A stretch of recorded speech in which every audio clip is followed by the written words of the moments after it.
कि जब शरीर केवल एक वस्त्र है तो मृत्यु केवल एक परिवर्तन भर क्यों है?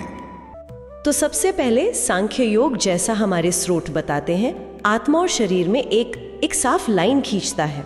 शरीर ये क्या है?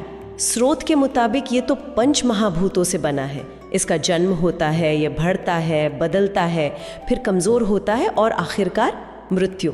मतलब इसका अंत तो तय है, समय में बंधा हुआ है ये। लेकिन आत्मा, उसे बिल्कुल उल्टा बताया गया है। कृष्णवाणी के अंश कहते हैं कि आत्मा तो शाश्वत है, न शुरू न खत्म, अविनाशी है, मतलब उसे नष्ट नहीं किया जा सकता, और अचल, उसमें कोई बदलाव नहीं आता। वो हमेशा से है, हमेशा रहेगी, एकदम शुद्ध, अमर। शरीर बने बिगड़े, आत्मा पर कोई असर नहीं।